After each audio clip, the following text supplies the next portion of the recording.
예, 오늘 232쪽입니다. 가능하면 이제 오늘 이거 다 끝내려고 하는데요. 오늘 이제 2화 끝내려고 하는데요. 우리가 지난주에 본 거 독립파와 장로파 사이에서 있었던 이런 일들. 그런데 이제 의회가 거기 안에 이제 끼어들게 되고, 그래서 결국은 그럼에도 불구하고 지지부진한 싸움으로 가서 지금까지 이루어 놓은 많은 개혁의 내용들을 어그러뜨리는 식으로 장로파들이 나아가지 않고 하나님의 은혜에 맡기고 또 이 일들을 정말 지혜롭게 감당했다라고 이야기했습니다. 그렇죠? 그래가지고 노예에 대한 부분들을 원래 must be라고, 원래 스코틀랜드 총대들이 온 이유 자체도 잉글랜드에 정말 개혁된 교회가 뭔가를 보여주기 위해서, 가르치기 위해서 온 건데, 그래서 그러한 가르침 아래서 성경에 근거해서 must be, 반드시 노예가 있어야 된다라는 식으로 이야기했는데 그걸 받아들이지 못하고 의회도 개입하고 뭐 이런저런 상황들이 우리가 지난주에 본 대로 그렇게 벌어지니까 maybe 이렇게 했단 말입니다. 그죠? 문서에 기록하기를 노예가 있으면 좋다, 있을 수 있다, 있을 수도 있고 없을 수도 있다 식으로 maybe로 이제 기록한 거예요. 그러니까 우리가 이걸 보면서 남의 나라에서 있었던 일이 뭔 필요 있나 이렇게 생각하는 게 아니라, 우리는 그 문서를 봤더라도 이 과정 가운데에 나타났던, 그래서 정말 성경대로 신앙하고자 했던 사람들이 추구했던 바가 뭐냐, 그리고 그 과정이 우리에게 정말 알려주는 것이 뭐냐, 교회됨을 어떻게 이룰 것인가, 뭐 그런 지혜들을 우리가 또 이 과정 가운데서 배울 수 있다 얘기했습니다. 그죠? 이어서 우리가 좀 심화학습 내용을 보고요. 중간 점검 이런 내용들 우리가 좀 보려고 합니다. 오늘 내용들이 굉장히 교회됨을 이루기 위한 지혜로 굉장히 필요한, 우리들에게 필요한 그런 내용들이라고 얘기할 수 있습니다. 우선은 지금까지 내용들을 좀 정리하는 입장에서 심화학습 보도록 합시다. 232쪽에 천국의 열쇠를 베드로에게만 주셨을까? 그래서 베드로의 후계자가 교황이라고 이렇게 내용이 있습니다. 우리 김집사님 한번 읽어주세요. 천국의 열쇠라는 개념 한 번쯤 들어보셨을 겁니다. 앞에서 본 장로파와 독립파의 견해 차이는 보다 근본적으로는 바로 이 천국의 열쇠골이 누구에게 있느냐에 대한 성경 해설의 차이였습니다. 마태복음 16장을 보면 주는 그리스도시며 살아계신 하나님의 아들이십니다 라는 베드로의 멋진 고백에 이어 예수님이 말씀하십니다. 내가 이 반석 위에 나의 교회를 세우리라. 내가 천국 열쇠를 내게 주리니 내가 땅에서 무엇이든지 내면 하늘에서도 내일 것이요, 내가 땅에서 무엇이든지 풀면 하늘에서도 풀리리라. 예, 요거 되게 중요하죠. 그러니까 요 내용 때문입니다. 가이사랴 빌립보에서 사람들이 나를 누구라 하느냐, 선지자라고도 하고요, 예레미야라고도 하고요, 뭐 엘리야라고도 하고요, 뭐 이런 얘기 막 하잖아요. 그러니까 너희들 나를 누구라고 하느냐, 그러니까 뭐라 그러십니까? 베드로가 주는 그리스도시요 살아계신 하나님 아들이십니다. 그러니까 예수님 뭐라 말씀하셨어요? 이 반석 위에 나의 교회를 세우리. 베드로라는 이름이 사실 개바잖아요. 개바, 반석이라는 뜻이거든요, 사실은. 그런데 예수님께서 내가 이 반석 위에 나의 교회를 세우리라. 내가 천국 열쇠를 내게 주리니 네가 땅에서 무엇이든지 매면 하늘에서도 매일 것이요, 네가 땅에서 무엇이든지 풀면 하늘에서도 풀리리라, 이렇게 말씀하셨단 말이에요. 그죠? 그러니까 이 천국 열쇠의 권한이 대체 누구에게 있느냐 하는 내용이 장로파와 독립파의 근본적인 견해 차이였고, 그게 사실은 개신교와 카톨릭의 또한 이해의 차이이기도 합니다. 예, 우리 계속 읽어주세요. 그런데 로마 교회는 이 본문의 반석을 베드로 그 자신이라고 보고 예수님이 베드로에게만 천국의 열쇠를 주셨다고 보았습니다. 네, 로마 교회는 여기서 로마 카톨릭, 지금 천주교 얘기하는 겁니다. 천주교는 뭐라고 해요? 이 반석, 본문에서 말하는 반석 위에 내 교회를 세우리라라는 이 반석을 뭐라고 봤다고요? 베드로라고 봤다라는 거예요. 그래서 예수님이 누구에게 천국의 열쇠를 주셨다고 봤습니까? 베드로에게만 그러니까 이 해석이 중요해요. 이 모든 것들은 성경의 해석에서 비롯되는 것이기 때문에 이걸 잘 알 필요가 있어요. 베드로에게만 천국 열쇠를 주었다고 봤습니다. 예, 그래서요. 베드로가 대답을 잘했고 평소에 말도 잘 들었고 공부도 잘했고 수제자이고 그래서 베드로를 초대 교황으로 정하고 베드로의 후계자들이 2대, 3대 교황을 계승해 나가는 것이 그리스도의 뜻이라고 주장했습니다. 즉 로마의 대주교가 다른 모든 교회에 있는 최고의 고난을 가졌다는 겁니다. 네, 열쇠권이죠.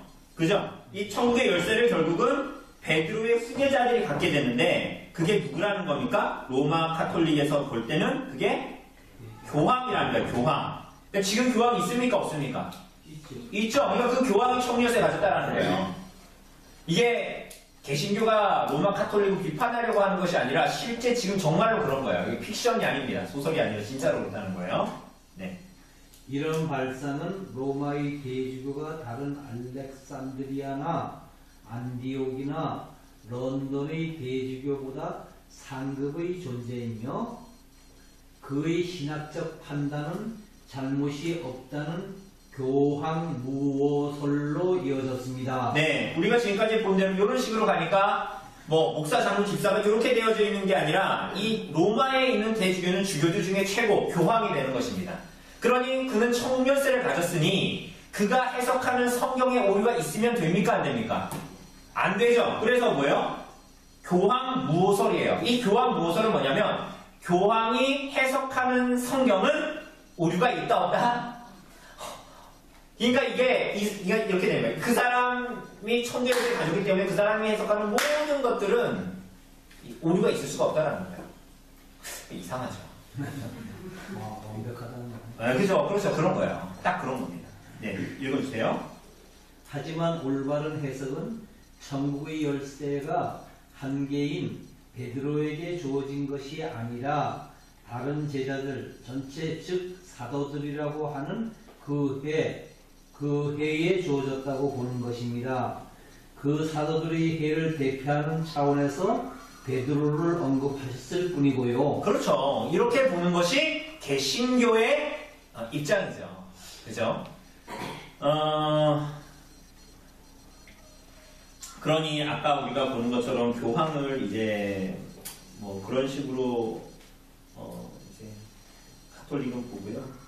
그러니까 아래 보니까 뭐라 그래요? 그 그림 보면 우리가 앞에서 사실은 이게 나왔던 거죠, 그죠? 천국 열쇠를 형상한 베드로 대성당, 베드로 성당의 위에서 보면 그 모양이 무슨 그냥 막 찍은 게 아니라 무슨 모양이에요?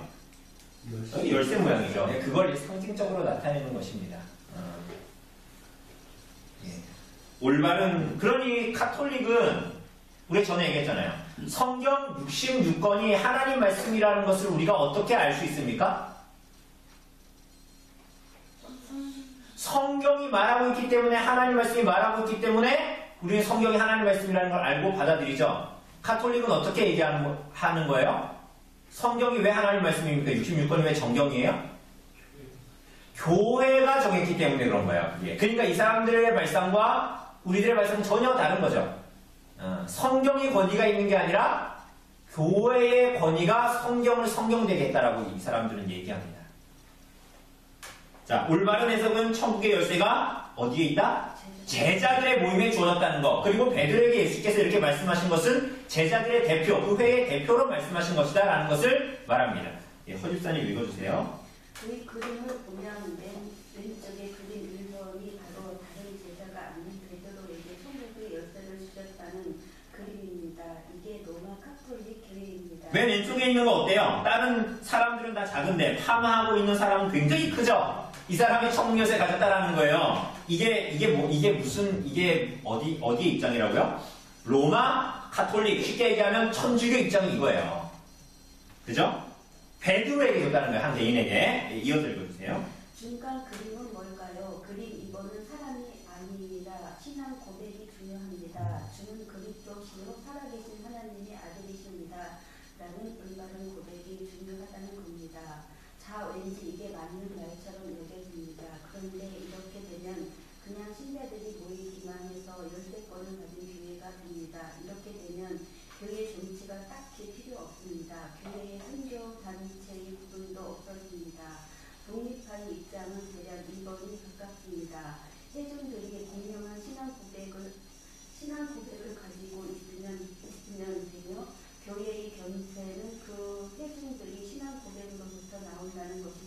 2번 굉장히 매력적이죠. 2번. 그러니까 우리가 일반적으로 생각하는 그냥 두루뭉실하게 생각하는 게 거의 다 2번이에요. 왜? 야, 너 예수님 주로 고백하지? 너 예수님 주로 고백하지? 이런 사람들이 모이면 그게 뭐가 된다고요?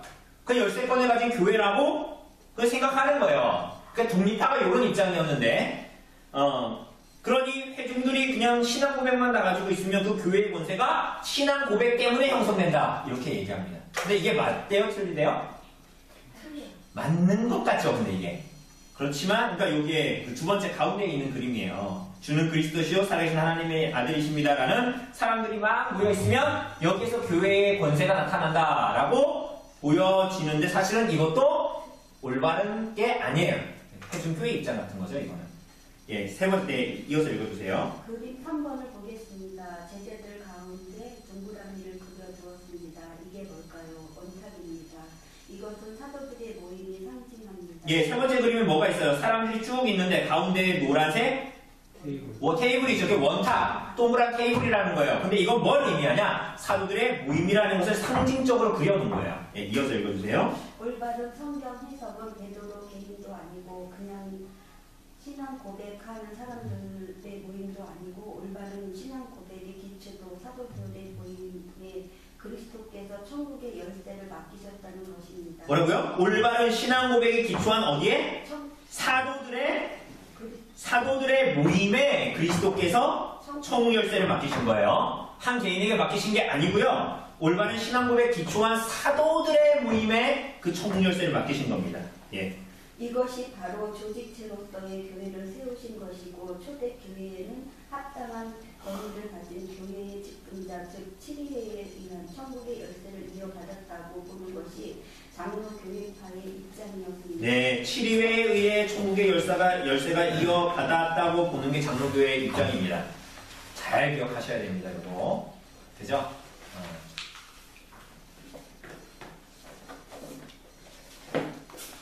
네, 그럼 이어서 읽어보죠. 이 시대에 되살아나는 독립파 입장. 그런데 이 시대에 뭐가 다시 살아난대요? 우리가 장로교파인데 이런 결론이 내려졌는데 자꾸 이 시대에는 뭐가 살아난다고요? 독립파가 살아나요. 조집사님 읽어주세요. 이 시대에 되살아나는 독립파 입장은 주의하자. 너희가 우리에게 해줄 뭐가 있어? 이런 생각을 하는 분도 계실 겁니다. 예, 이거 그렇게 읽으면 안 되죠. 노예가 우리한테 이게 뭐 있어? 이렇게 얘기하는 거죠. 네, 이어서 읽어주세요. 네. 솔직히 그런 생각도 이해는 됩니다. 그런 생각은 대형 교회는 물론 작은 교회들도 마찬가지로 하고 있을 수 있습니다. 더구나 요즘은 한 개인의 노예 안에 50개 심지어 100개 교회가 있는 경우가 많은데 그렇다 보니 서로를 잘 모릅니다. 그래서 직분자가 부정을 저지르거나 교회 안에 불법적인 일이 행해진다 하더라도 노예에서 해결이 되지 않습니다. 한 노예 안에 50개, 100개 있는 경우 많죠. 그런데 많은 교구가 이렇게 있는 게 있는데, 그 원래 우리가 이후에 보겠지만 이게 정말 장로교 교회 정치가 시작될 때 한 개 교구에는 12개에서 한 13개 그 정도의 교회들이 있었어요. 그렇게 하면 서로 잘 알까요? 모를까요? 12개, 13개는 잘 알죠. 그 목사와 총대들도 장로들이 몇 안 되니까. 여러분 그 총신대 가잖아요. 한 반에 제가 말씀드렸나요? 60명, 70명이라니까요. 제 때 그랬어요. 제 때. 저는 우리 반이 60명이었는데 제가 알면서 지낸 사람은 저는 원래 그냥 그런 사람이라 제 주변에 앉는 요 5명이었어요. 그 사람들하고 3년 보냈어요, 거의. 그런데 그래서 한 반에 60명, 70명이니까 한 학년이 신학원까지 2개 반까지 합해가지고 8개의 학급인 거예요. 그 몇 명이에요, 대체? 480. 에다 한 500명 넘는단 말이에요. 그런데 그게 1, 2, 3학년 있으니까 1500명이 막 왔다 갔다 하는데 그거 누군지 알겠습니까? 그와 비슷한 거예요. 노예 안에 같은 노예가 있는데 사실은 서로 모르니까 또 어떻게 돼요? 직분자가 부정을 저지르는 거, 교회 안에 불법적인 일들이 행해도 그거 처리할 시간이 어디 있어요? 처리할 시간도 그렇게 중요하지도 않고 사실은 노예가 그게 아니라 그랬잖아요. 노예는 원래 이 행정적인 일들을 처리하지만 이거 부차적인 일들이에요. 근데 지금은 이제 행정적인 일만 처리하다가 끝나지만 원래 이 장로회의 기초가 되는 거 혹시 기억나세요? 토마스 토마스 카트라이트 그 엘리자베스 1세 때 밖으로 나와가지고 못하니까 지하에 숨어가지고 이 청교도들이 모였죠. 그게 뭐예요? 예언회라는 겁니다. 예언회, 그게 노예의 시초예요. 그 예언회로 모여서 뭐 했을까요, 이 사람들? 족구했을까요? 그래가지고 예언회로 모여서 지하에서 족구하고 배드민턴 쳤을까요? 뭐 했을까요? 뭐 행정적으로 뭐 어떻게 하자 이런 얘기 했을까요? 그거 한 게 아니라 이 장로와 목사들이 모여서 뭐 했냐면요. 한 명 목사를 딱 세워놓고 목사가 설교하게 했어요. 40분 설교하고요. 20분, 10분 동안 뭐 했냐면 그 설교에 대해서 평을 했어요. 이게 성경 해석에 맞냐? 설교에 부합하냐? 이런 거. 그리고 제가 했으니까 다른 목사 또 올라와서 준비하고 설교하고 그거 이제 나머지 장로나 목사들이 평. 그게 예언회였어요. 그러니까 이 예언회가 있었기 때문에 이게 노예의 시초인데 그러니까 이게 노예가 대체 무엇을 해야 되는가에 대한 궁극적 노예의 어떠함을 드러내게 되는 그 뿌리, 씨앗이라고 볼 수 있는 것이 바로 예언회입니다. 그러니까 그나마 지금 웨스트민스터 총회를 할 때 이런 수준까지 그래도 잉글랜드에 있는 이 목사들이나 이런 사람들이 요 정도 스코틀랜드 이 총대들의 얘기를 들으면서 그래도 생각할 수 있었던 이유, 이런 수준을 유지할 수 있는 이유는 결국은 요 그래도 예언회가 있었기 때문에 이런 토대가 마련될 수 있었던 거예요. 네, 그렇습니다. 그래서 지금 노예 잘 해결이 되어지지 않죠. 혹은 노예가 그렇게 하면 어때요? 어때요 요즘에는? 독립파. 야, 노예, 너네 지금 우리가 니네 헌금을 우리가 지금 쏟아붓는 게 노예 주는 게 얼만데 니네 이럴 거야? 그럼 알았어. 우리는 나갈게. 약간 요런 뉘앙스예요. 그러니까 막 노예 있으면 큰 교회는 새가 있는 교회는 힘을 쓰는 거죠. 그죠? 그러니까 그런 식이 되는 거예요, 자꾸만. 예, 이어서 읽어주세요. 굳이 언급하지 않아도 부정적인 사례는 얼마든지 있습니다. 이렇게 오늘날 노예의 기능이 상당히 망가져 있으며 그렇다 보니 노예에 대해 아무도 별다른 기대를 하지 않고 있습니다. 하지만 노예 제도는 누가 뭐래도 장로교회의 꽃이며 노예가 없으면 장로교회 제도는 의미가 없습니다. 이런 거 들으면 되게 고통스럽죠. 이런 게 고통스럽지 않습니까? 이런 얘기 들으면. 왜냐하면 현실하고 너무 거리가 너무 크고 이런 얘기 들으면은 야 그거 원론적인 얘기고 현실은 안 그렇잖아. 이 얘기 막 하고 싶잖아요. 목구멍까지 막 올라오잖아요. 이런 거 들으면. 노예제도는 누가 뭐래도 장로교회에 꽂히고 노예가 없으면 장로교회는 의미가 없대. 그러니까 우리가 무늬만 장로교다 이렇게 얘기하는 거예요. 지금. 네. 이어서 읽어주세요. 교회는 항상 노예를 구해서 생각해야 합니다. 교회의 설립과 폐쇄도 노예에 속한 일입니다. 교회 재산의 처분도 마찬가지입니다. 누군가 목회자가 되고 싶어서 신학교에 가는 것도 겉으로는 마치 자기가 판단해서 그냥 서류 준비해서 옹시한 형태를 띠고 있더라도 사실은 노예에 소속된 목사 후보생이라는 인식을 반드시 가져야 합니다. 그러니까 왜냐하면 개별교회는 그 교회인 원래 교회라고 불리는 노예의 교부이기 때문에 가지기 때문에 그런 거예요. 교회의 재산 처분도 설립 폐쇄도 신학교 가는 것도 그리고 그 목사 후보생으로 있는 것도 사실은 자기가 노예에 속해 있다라는 것을 이제 기억해야 되는 거죠. 예. 이어서 읽어주세요. 노예가 존재하며 이유 중 하나는 예산 때문이기도 합니다. 노예를 중시하지 않으니 노예에 수집되는 재능이 부족할 수밖에 없습니다. 개별 교회마다 분담해야 하는데 그 금액이 터무니없이 작아서 신학생 학비조차도 노예가 내지 못하고 있습니다. 이런 모든 일은 오늘날 우리 성도들이 노예에 대해 별로 중요하게 생각하지 않아서 발생한 것이고 노예가 중요하다는 사실을 배운 적 또한 별로 없었기 때문입니다. 우리는 지금부터라도 장로교회는 특히 노예가 중요하며 더 나아가 노예가 곧 교회라는 인식을 가지도록 해야겠습니다. 어디서부터 손을 대야 될지 모르겠죠. 이게 가끔 우리나라 정치 얘기 하는 거 보면 요거 잘못됐어. 그럼 요거 잘못됐 뭐 건강보험 예를 들면 건강보험이 잘못됐어. 그럼 요걸 고치려면 요거 좀 더 세밀하게 지역보험으로 가야 돼. 근데 가보니까 요것도 고치려고 갔더니 요것도 잘못됐네. 그러니까 이게 뭐 막 가다 보면은 끝도 없이 다 근원이 없이 잘못된 것들을 많이 보잖아요. 그런데 어떻게 보면 교회의 모습이 그래요. 여기에 보면 뭐 그런 얘기하죠. 노예를 중시하지 않으니까 재정이 부족하죠. 왜? 개별 교회마다 노예에 대한 그런 것들을 부담해야 되는데 노예를 중시하지 않으니까 그거 낼까요? 안 낼까요? 안 내거나 적게 내거나 이런 식으로 하겠죠. 그죠? 그러니 신학생 학비조차도 노예가 내주지 못하면 제가 기억나는 게 제가 1학년 때인가 2학년 때인가 어느 날 갑자기 노회에서 부르는 거예요. 그래가지고 제가 주일날 사역을 마치고 전도사 때 그때 영월인가 갔었어요. 그러니까 제가 사실은 총신으로 양지로 가야 되잖아요. 양지 이천 쪽으로 가야 되는데 그것도 그때가 이제 그 노회 열리는 기간인데 그때 잠깐 왔다가 가라는 거였어요.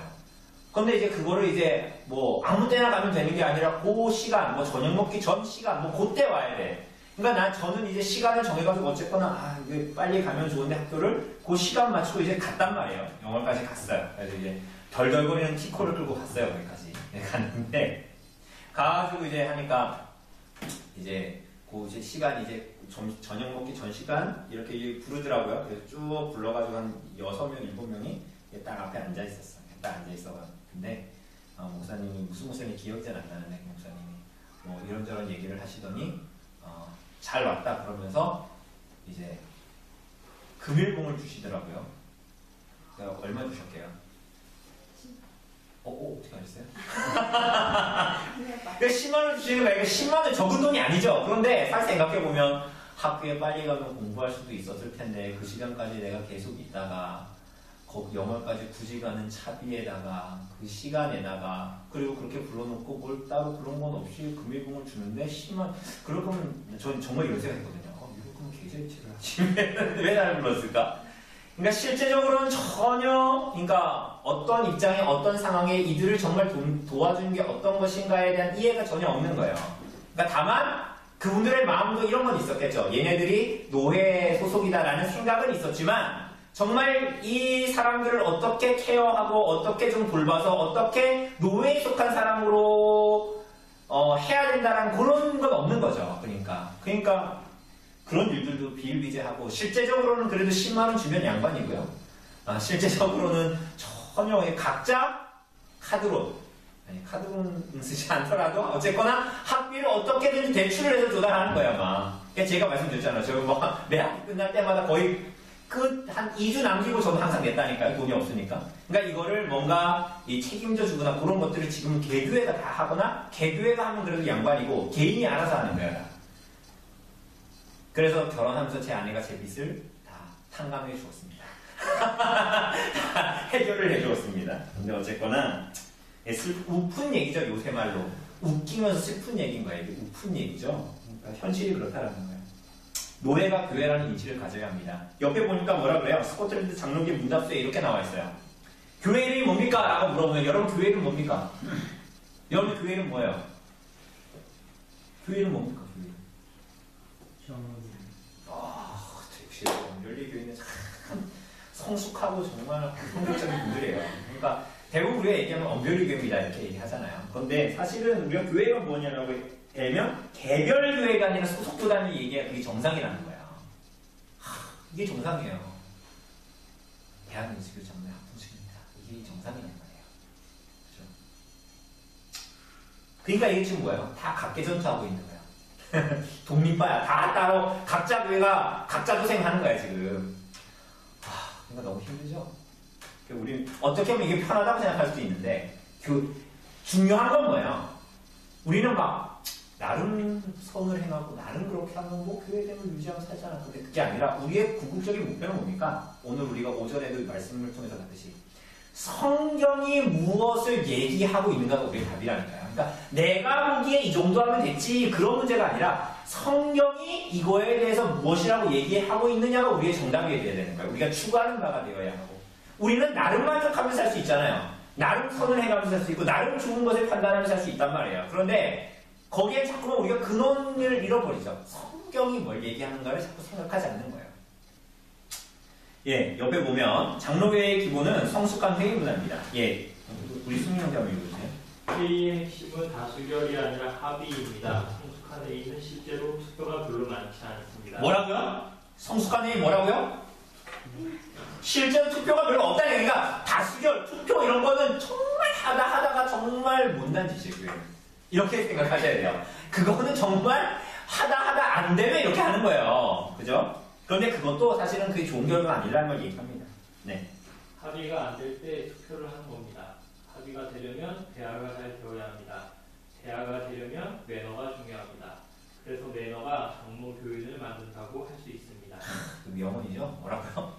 매너 있어야 돼. 매너가 있어야지 사람이. 매너가 장로 교인을 만든다 라고 할 수 있대요. 이게 굉장히 재밌는 얘기죠. 꼭 기억하세요. 이게 중요하기 때문에 그런 거예요. 네. 장로교회가 아무리 좋은 유산이 있을지라도 그 후손들인 우리가 회의를 제대로 해낼 능력이 없다면 장로교회는 유지되거나 발전할 수 없습니다. 총회, 노회, 당회, 제식회, 집사회, 공동회, 장로교회는 모조리 회의체로 돌아갑니다. 그죠? 다 회로 끝나죠? 이게 다 회의체라는 거예요. 회의체. 네. 만약 우리가 회의를 제대로 하지 못한다면 장로교회의 정치제도는 허상에 불과할 겁니다. 이 문제는 이렇게 하는 게 성경에 부합되는 주장에 의하면 이게 더 맞지 않나? 성경에 의하면? 이런 얘기하면 돼. 아니 네가 대체 뭘 알아? 너 지금까지 뭐 그거 아니잖아. 그거 그렇게 하는 게 맞아. 그냥 이미 이렇게 하는데 이렇게 해. 뭐 이거 지금 얘기하자는 거예요? 싸우자는 거예요?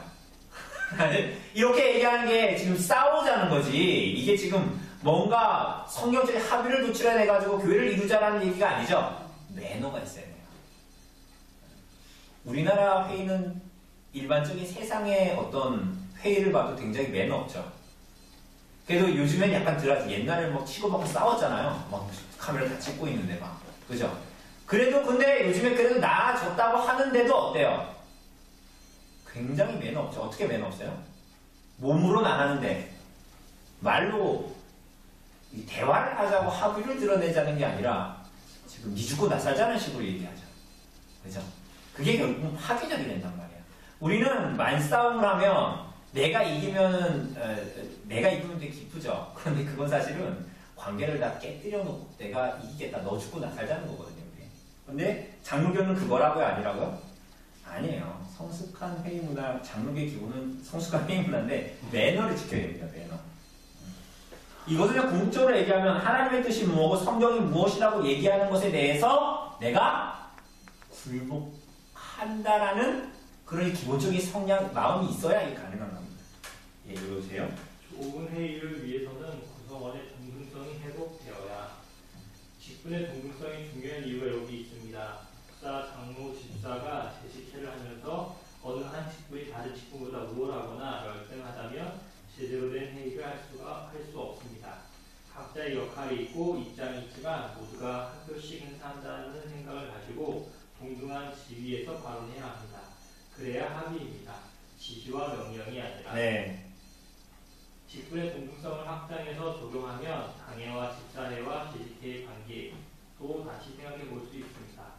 당회는 교회의 유일한 치리회입니다. 이 말은 성도들의 영적 치리에 관련된 논의를 하는 곳이 당회라는 뜻입니다.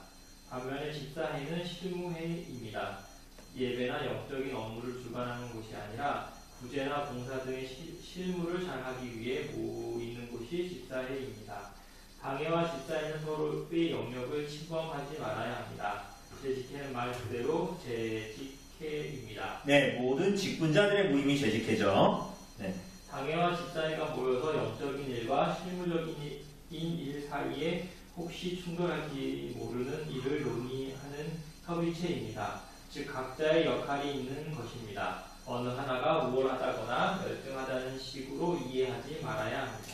여러분, 지시와 명령이 아니라 합의입니다. 그리고 모든 회의체가 다 마찬가지고 모든 직분이 다 마찬가지입니다. 그래서 여기에 보면 재직회는 말 그대로 재직회라서 당회와 집사회가 모여서 영적인 일과 실무적인 일 사이에 혹시 충돌할지도 모르는 일을 논의하는 협의체가 뭐라고요? 재직회입니다. 재직회. 예를 들면 이런 겁니다. 저 사람 되게 불쌍하고 영적으로 막 그런 것 같아. 뭐 이런 식으로 당회에서 이렇게 했는데 집사회가 신방을 해보니까 집사회도 신방을 하거든요.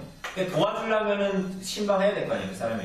근데 집사회가 딱 갔더니 어때요? 그 사람의 면면을 뜯어봤더니 근데 목사님, 장로님 제가 이렇게 집사회에서 이렇게 나가봤더니 그 사람이 그렇게 힘들게 사는 이유는 그 사람이 낭비병 되게 심해요. 그리고 집을 한겨울에 뭘 그렇게 찜질방처럼 지내면서 지내는지 에어컨도 24시간 돌리고 그러니까 전기세가 많이 나오고 그러니까 가난하게 사는 거예요. 그러니 이 사람에게는 무엇이 필요합니다라고 협의할 수 있는 게 뭐예요? 당회와 집사회가 함께하는 재직회인 거예요. 그러니까 이게 혼란될 수 있고 어떻게 보면 어려울 수 있는 이런 문제를 같이 협의해서 영혼을 살리고 교회를 살리는 문제를 합의하는 것입니다. 근데 근본적인 건 뭐예요? 당회는 교회의 유일한 치리회로서 성도들의 영적 치리에 관련된 논의를 하는 것입니다. 그러니까 장로들은 뭘 합니까? 돈을 세워야 하는 것이 아니라 행정적으로 일을 해야 되는 것이 아니라 뭡니까? 성도들을 신방하고 성도들의 영적인 상태가 어떤지, 말씀으로 어떻게 살아가는지, 혹은 그렇지 않을 때에 이 사람을 성찬을 주어야 하는지, 성찬을 주는 것이 이 사람에게 정말 맞는 건지, 성찬을 주어서 이 사람의 죄를 가만히 두는 게 맞는 건지, 이런 것들에 대해서 신방하고 이 사람을 위해서 기도하고 협의하고 그러는 것들이 그러한 직분이 장로고, 그러한 것들을 해내는 치리회가 뭡니까? 당회입니다. 집사회는 뭐래요? 실무회입니다. 그래서 뭐예요? 예배나 영적인 업무 주관하는 데가 집사회입니까?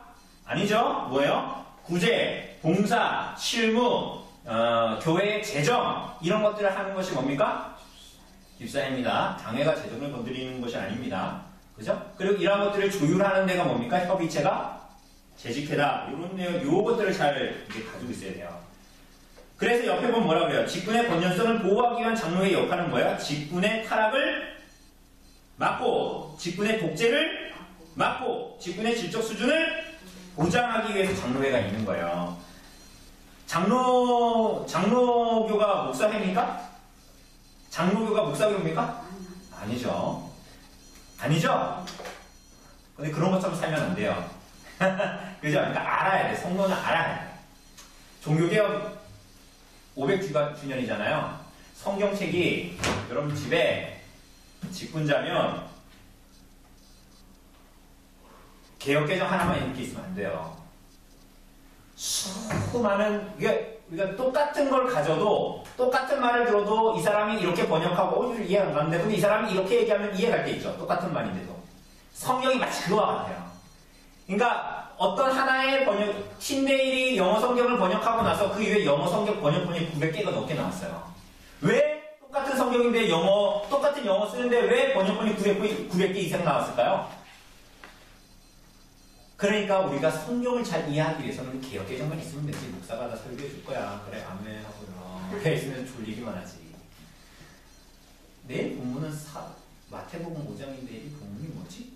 하면은 오늘 국률이 여기 있는데 국률이 여기 지나네? 이 본문이다. 한번 읽어야지. 읽었는데 잘 모르겠어. 그럼 어떻게 해야 돼요? 또 찾아봐야지. 그럼 찾아볼 게 있어야 될 거 아니에요. 그러니까 홈쇼핑에 나오는 여러 가지 것들을 우리가 사고 싶지만 그걸 놓기보다는 성경의 여러 번역본과 제가 추천해주는 많은 책들과 그런 것들을 구비해 놓고 할 수 있는 만큼만 최선을 다해서 그렇게 하는 것이 가장 우리들의 영혼과 영원한 삶을 위해서 가장 좋은 투자입니다. 옷은 올해 사면 내년에 거의 안 입고요. 내후년 되면 거의 안 입고 새로 사요. 거기에 우리들의 마음을 둘 게 뭐가 있습니까? 그 다음 넘어가면 다이어그램으로 보는 장로교 정치원이 이렇게 있죠. 이거 이제 지금까지 한 내용을 종합해 보는 거예요. 그림으로. 그림으로 좀 편하잖아요. 그러니까 1번 뭡니까? 직분을 통해 교회를 보호하시고 다스리신대요. 누가? 하나님이. 여러분 이거 잘 기억해야 돼요. 그래서 세 가지가 있죠. 크게. 말씀, 치리, 위에 뭐예요? 구제. 이거 예수님의 삼중직하고 연계되어 있어요. 말씀은 누구에게 딱 이렇게 쳐져 있어요. 선이. 목사, 가르치는 장로. 위에 가면 치리. 누가 있어요? 장로는 뭐래요? 다스리는 장로. 위에 뭐 있어요? 구제. 재정관리하고 집행하는 거 누가 한대요? 집사. 그런데 예수께서 구속을 해가시는데 소요의 문답의 그 구조만 봐도 구속을 세 가지 직분으로 행하십니다. 그게 뭡니까? 선지자, 제사장, 왕. 세 가지 직분으로 우리들의 구속을 행하시죠. 그죠? 목사, 가르치는 권세. 이거 누구하고 관계된 거예요? 선지자. 장로, 다스리는 권세. 이거 누구하고 무슨 직분하고 관계된 겁니까? 왕. 집사, 자비의 본세. 누구하고 관계된 거예요? 삼중직 중에서 제사장. 그러니까 하나님께서는 예수 그리스도께서 삼중직을 통해서 구속하셨는데 그것을 그대로 교회에 뭐로 두고 계신 거예요? 직분으로 두고 계신 거예요. 그러니까 직분 받는 사람들은 내가 이렇게 명예직처럼 생각하고 하면 안 돼요. 권력처럼 생각하면 안 되고 승진하는 것처럼 생각하면 안 돼요. 그냥 두려운 마음으로 이 직분을 감당해야 되는 거예요. 그러니 여러분 이 직분을 행할 때 여러분 눈에 하나님 보여요? 안 보여요? 안 보이니까 내 마음대로 하는 거예요. 그러니까 이런 이해가 없이 직분을 맡으면 내 열심과 내 생각대로 그냥 하는 거예요. 내 마음대로. 그러니까 교회가 망가지지. 그런데 여기에 보면 뭐라 그래요? 교회를 누가 다스리신대요? 물론 그렇게 안 나왔지만 하나님이 다스리세요. 1번에 뭐라고 써져 있는 거예요? 직분을 통해 교회를 보호하고 다스리심. 이거 근데 주어가 빠졌잖아요. 누가 그렇게 하신대요? 하나님이. 그러니까 여러분 직분을, 교회의 직분은 하나님께서 직분을 통해서 보호하고 다스리시기 위해서 주신 거예요. 그러니 누구를 의식해야 되는 거예요? 하나님. 여러분 잘 보세요. 하나님이 지금 해가 저기 떠있는데 해를 하나님께서 받치고 있는 거 여러분 보여요? 안 보여요? 보여요? 안 보여요? 안 보이잖아요. 그런데 하나님이 모든 것을 통해서 다스리십니까? 안 다스리십니까? 세상 만물을 다스리십니까? 안 다스리십니까? 다스리시잖아요. 그런데 하나님이 지금 드러나 있어요? 숨어 있어요? 숨어 계신 것 같죠? 하나님이 안 하시는 것 같잖아요. 그래서 하나님 안 믿는 사람들이 이 신론 얘기하잖아요. 세상이 그냥 돌아가는 거라고. 그런데 그와 같이 하나님께서는 숨어 계세요. 어디에? 교회에 일에 숨어 계세요. 그런데 하나님이 안 드러나지. 왜? 하나님께서 직분을 주셔서 그 일을 하시니까. 그냥 직분자들이 하나님 두려움 없이 직분을 하면 어떻게 되는 거예요? 하나님의 뜻을 이루지를 못하는 거예요. 그러므로 어떻게 해야 되는 겁니까? 모든 직분자는 이걸 기억해야 돼요. 하나님이 다스리십니다. 뭐를 다스리세요? 만물을 다스리는데 특별히 뭘 다스리세요? 교회. 그럼 우리 교회는 안 다스리십니까? 모든 교회를 다스리시고 모든 교회를 다스리세요. 이스라엘 백성들 보면 이번에 유엘서도 봤지만 개차반처럼 해도 하나님의 엉덩이 두드리면서 잘한다고 그래요? 아니요. 하나님이 그들을 회초리를 대시고 심판하신다니까요. 물론 하나님께서 버리시기도 하시죠. 버려두시기는 거지 그게 하나님께 구원받았다가 버림받는 건 아니죠. 그죠? 그러니까 우리가 그런 내용들을 잘 이해해야 돼요. 두 번째 뭡니까? 회의체를 통해 움직이는 개별교회. 모든 회의는 하나님의 뜻이 드러날 수 있어야 합니다. 목사나 영향력 있는 소수의 뜻에 따라 움직이는 건 장로교회와 정치와 거리가 뭡니까? 그럴 거면 장로교라는 간판을 떼든가. 그렇게 할 거면. 아니, 그렇게 안 할 거면 장로교를 떼면 되잖아요. 목사 자금하는 대로 하든가, 우린 독립합니다 이렇게 하든가, 노예를 다 떼버리든가. 근데 그렇게 안 하면서 자꾸만 장로교에 속해 있으면 문제가 되는 거예요. 크게 보니까 여기 옆에 보니까 뭐 써져 있어요? 오렌지색으로. 당회, 그 아래는 뭐 있어요? 보라색으로. 재직회, 그 아래 보니까 녹색으로 뭐 있어요? 집사회. 그래가지고 옆에 이렇게 딱 나오니까 이렇게 톱니바퀴처럼 세 개가 이렇게 딱딱 잡혀있죠. 그렇게 해서 이게 잘 교회를 이루도록 해야 된다는 거예요. 당회는 뭐래요? 치료예요. 교회 유일한. 그런데 구성원이 누굽니까? 목사 장로 아닙니다. 장로들이죠. 근데 장로에 가르치는 장로와 다스리는 장로가 두 개 다 하는 장로가 있는 거죠. 그러니까 목사와 장로. 역할은 뭐예요? 말씀, 성례, 건지는 영적인 일에 관한 개별교회 내 유일한 치료입니다. 재판 성격 뭡니까? 성경적 원리에 따라 뭐를 거쳐? 다수결을 거쳐? 협의를 거쳐 결정하는 거예요. 한두 명의 의견이 좌지우지되면 돼야 안 돼요? 입김 센 사람, 세상적으로 말하면 이빨 좀 깔 수 있는 사람에 의해서 좌지우지되면 안 되는 거예요. 그러니까 만약 이빨 센 사람이 그렇게 한다고 해서 거기에 좌지우지 안 되려면 어떻게 되는 거예요? 나머지 사람들이 실력이 있어야죠. 무슨 실력이 있어야 되는 거야? 하나님의 뜻을 성경적으로 주장할 수 있는 실력을 길러야죠. 그죠? 그 실력 있는 사람이 그 자리에 가야죠. 재직회는 뭡니까? 구성원은 당회와 집사회가 플러스된 협의회체입니다. 협의해야 되잖아요. 그러니까 뭐예요? 당회와 집사회 재반협의, 치리회와 신무회 사이에 혹시 발생할 수 있는 이에요. 항상 발생하는 게 아니에요. 혹시 발생할 수 있는 의견 차이나 그런 것들을 조정하고 협의하는 거예요. 아까 본 대로 한 가정을 보지만 당회가 보는 것과 집사회가 보는 것이 다를 수 있잖아요. 그죠? 그러면 어떻게 되는 거예요? 같이 협의를 해서 가장 좋은 걸 마련해야 하는 거죠. 이거 재직회입니다. 집사회, 실무회입니다. 구성원이 누구예요? 목사와 장로예요? 아니에요. 집사들이에요. 전반적인 운영. 그러니까 우리 교회도 누가 해야 되는 거예요? 집사회가 해야 되는 거. 원래 제가 막 은행 가고 제가 월요일마다 너무 피곤해요. 은행 가서 막 돈을 뽑고 난 돈 진짜 계산도 못하는 계산기를 두드려가지고 막 돈을 뽑아야 되고 막 그거를 해가지고 또 이렇게 먼저 선지출한 분들 또 나눠드려야 되고 일을 다 제가 하잖아요. 그죠? 그러니까 사실 구성원이 누구예요? 집사들이에요. 그러니까 우리도 조직교회가 되면 이런 것들을 이루어내야 되는 거예요. 그러니까 이게 막 안 되는데 막 집어넣어. 이런 건 불가능하죠. 그러니까 제가 하는 이유는 뭡니까? 지금 우리 교회가 그럴 수 있는 조직이 안 되니까 그렇게 하는 거예요. 그렇지만 이게 건전한 거예요? 아니죠. 그러니까 우리는 그럼 불건전하네요. 그게 아니라 건전함을 알고 그것이 실제로 부족하니까 그렇게 가려고 퍼나가기 위해서 우리는 실제로 기도하고 그럼 그때 돼서 뭐지 뭐 이렇게 해야 되는 겁니까? 아니죠. 그거를 할 수 있는 실력을 우리가 계속 쌓아나가야 되는 거예요. 그러니까 우리가 지금 시간 나서 공부하는 게 아니라니까요. 그러니까 졸린데 집에 가서 누워서 TV 보는 게 낫죠. 그럼 그게 아니잖아요. 그래서 역할이 뭡니까? 공동의회에서 의결할 예산을 집행하는 거예요. 구제와 교회 살림을 운영하는 것입니다. 이게 어디서 한다고요? 집사들이 이거 맡긴 거예요. 그러니까 집사님은 있어. 근데 실제로 구제나 이런 것들을 막 이렇게 막 목사나 장로들이 찾아가지고 막 건의할 수는 있죠. 그런데 그 일이 원래 누구에게 맡겨진 거예요? 다? 집사들, 디콘이라고 얘기하죠. 그 사람들이 하는 거예요. 이게 사도행전에 나와 있는 사람들이 다 그것 때문에 집사를 세웠잖아요. 그죠? 왜? 원래 사도들이 다 했는데 사도들이 자꾸 그러니까 어때요? 그걸 치밀하게 돌보지 못하게 되니까 막 분란들이 일어나잖아요. 히브리파 과부들과 헬라파 과부들에서. 그죠? 그러니까 집사들을 세우고 나서 베드로가 뭐라 그럽니까? 너희 이거 집사에게 맡기고 우리는 뭐 한다? 사도들은 뭐 한다? 말씀과 기도에 전무하겠다 그러잖아요. 그게 바로 목사와 장로들의 할 일이란 말이에요. 그래서 이 세 개가 잘 운영이 되고 가운데 보면 뭐예요? 노란색으로 뭐가 돼 있어요? 공동의회 일격이 이게 최종 의결기가 권한을 가지고 있어요. 그래서 구성원은 뭡니까? 등록한 세례교인입니다. 그렇죠? 그래서 여기에 보면 뭐라 그래요? 목회자의 청빙을 비롯한 직분자의 선출들 그 밖에 파급력이 높은 이슈에 관해서 모두 다 같이 결정하는 거예요.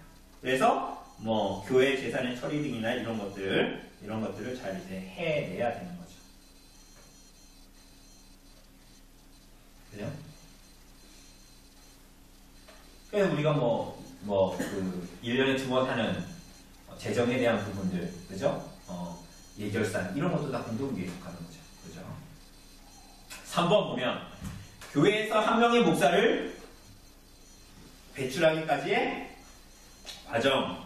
이거 그림으로 원래, 위에 보니까 원래는 이랬다. 아래 그리는 거예요. 지금 우리는 이렇게 돼 있죠? 그러니까 뭐예요? 신학생은, 그 아래 보면, 신학생은 교회 공동체 내에서 외적 소명을 확인받는 과정이 어떻대요? 3번 바로 아래.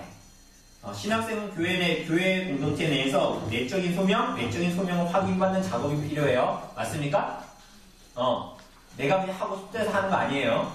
그래서 이후에, 학비와 생활비를 누가 책임져야 된다고요?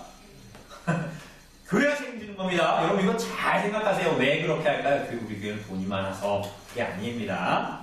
그 아래 보면 물질적인 염려로 공부 제대로 못하면 결국은 설교의 질과 목회 역량이 차질을 빚어서 누구 손해입니까? 교회 손해인 거예요. 이걸 잘 보셔야 돼요. 그래서 원래는 이랬다. 어떻게 했대요? 원래는 개별교회 맨 오른쪽에 있는 교회가 당회 면접과 회중의 선별을 통해서 청구하고 추천합니다. 노회에. 그래서 이제 그 사람을 노회를 거쳐서 위탁하죠. 신학교가 없을 경우는 노회에서 담당한대요. 신학교에서 공부해야 되는 것들을. 그래서 교육을 해서 노회로 보내죠. 맞습니까? 그래서 어떻게 됩니까? 이렇게 배출된 목사 후보생은 개별교회 청빙을 받고 노회에 파송을 받아 비로소 교회의 목사로 활동하게 되는 거예요. 그죠? 그러니까 요런 면들을 우리가 잘 이해하고 있어야 됩니다. 그런데 지금 우리는 거의 어떤 것 같아요? 그 아래 나와 있죠? 개인에게 모든 것이 맡겨지는 구조예요. 그래서 목사 후보생이 어떻게 해요? 노예에 지원해가지고 고시 자격증을 받고, 그리고 또 내가 학비 있으니까 학비 신학비에 내가 내 나름대로 내서 신학교는 너 돈 냈네? 학원에서 돈 내면 가르쳐줘요, 안 가르쳐줘요? 그것처럼 신학교에 돈 내면 교육시켜주고, 그래가지고 이 사람은 어떻게 하는 거예요? 나 이제 자격증도 있고 나 이제 그 학위도 받았네. 그러니까 어떻게 하게 되는 거예요? 그럼 내가 이제 취직할 때 나가봐야지, 이러면서 이제 이렇게 되는 겁니다. 그러니까 이게 굉장히 건전성을 확보해주지 못하는 구조입니다. 그래서 우리가 지난주에 본 대로, 아까 위에서 본 대로 그렇게 과정을 거쳐가지고 교회의 청민이 되고 교회의 목사로 활동하게 되는 것이, 사실은 그 일련의 과정이 이 가지의 교회에 속해 있는 지교회에 어떤 목사로 청빙하는 과정이, 그게 가장 맞죠. 예를 들면 우리 교회에서 누가 내적 소명을 받은 사람으로 이제 확인이 되어서 그 사람을 목사의 후보생으로 하면서 학비와 생활비를 개교회에서 계속 담당하면서 개교회에 같이 있게 되면서, 그래서 이 사람이 나중에 커서 그 교회에 이어서 가는 목사, 그러니까 요즘은 명성교회처럼 세습한다는 얘기가 아니라 그러한 식으로 되는 게 가장 건전하겠죠. 왜냐하면 시작부터가 지교회 안에서 외적 소명을 받은 사람이기 때문에 그런 거예요. 그죠? 물론 그게 완전하게 그렇게 되어지지 않을 수 있습니다. 근데 그게 이제 그렇게 하는 게 가장 건전성을 유지할 수 있다는 거예요.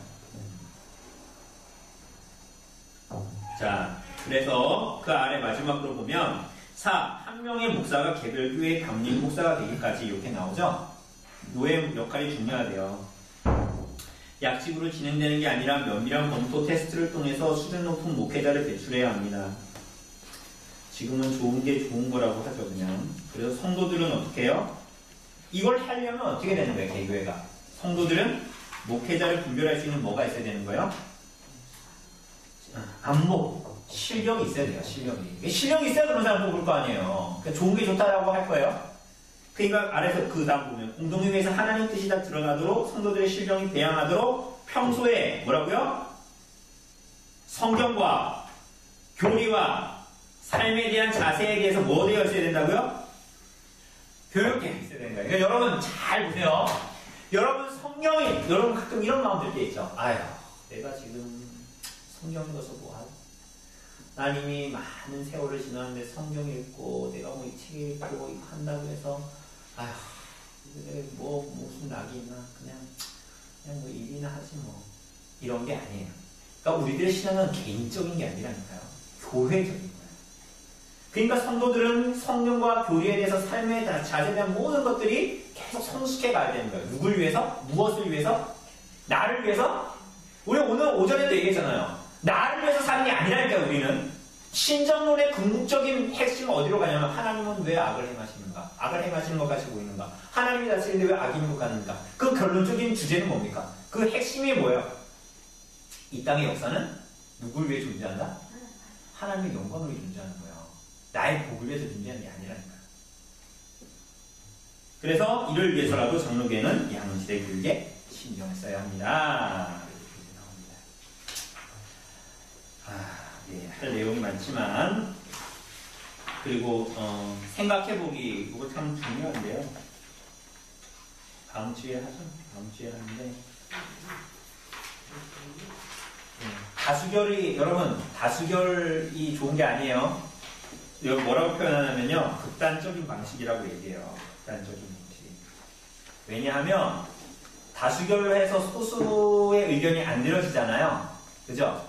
그럼 그게 문제가 될까요, 안 될까요?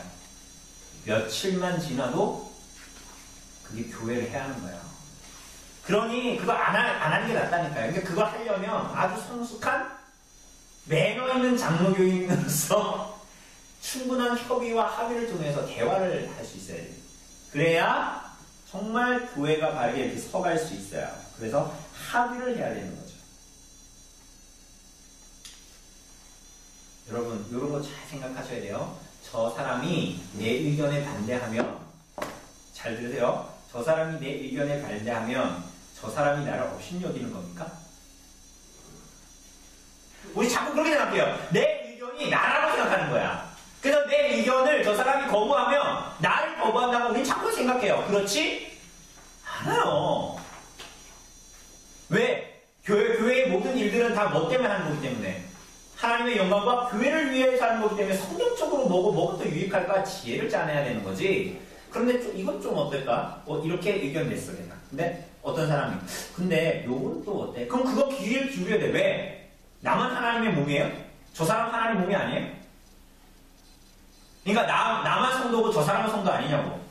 그럼 교회는 나만 위해서 존재하고 저 사람을 존재하는 게 아니에요?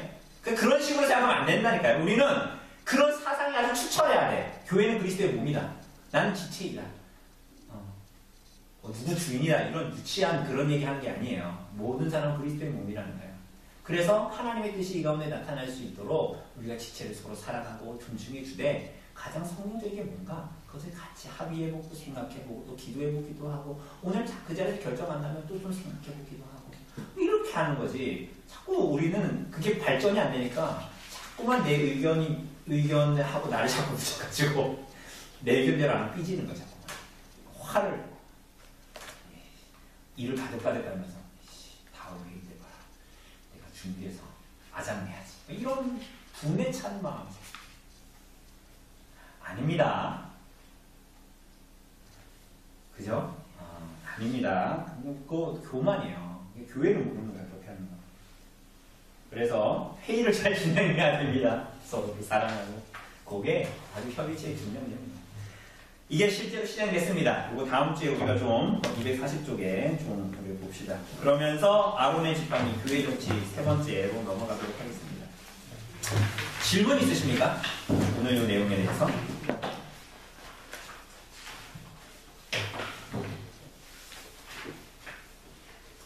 그러니까 여러분 이렇게 쭉 읽어보니까 어때요? 아유 이거 내가 지금 알아서 뭐 하는 거 이런 거 아닙니다. 우리의 생명 다할 때까지 목숨 다할 때까지 교회를 섬기는 것이 우리들의 의무입니다. 우리가 성숙하는 것은 나를 위한 것이 아니라 교회를 위한 것입니다. 교회는 그리스도의 것인데 우리는 그래서 그리스도를 위해서 사는 거예요. 그래서 우리 집사님들 권사님들 눈 잘 안 보이는데도 돋보기 쓰면서 성경 읽고 책 읽으시는 거잖아요. 그게 나를 위해서가 아니라니까요. 우린 이미 그리스도의 몸인데 왜 나를 위해서요? 그리스도를 위해서 그렇게 하는 거예요. 그리스도를 위해서 내가 무릎 아픈데도 기도하는 거고요. 내가 그리스도를 위해서 내가 시간을 내서 말씀 앞에 어쨌거나 앉는 거야.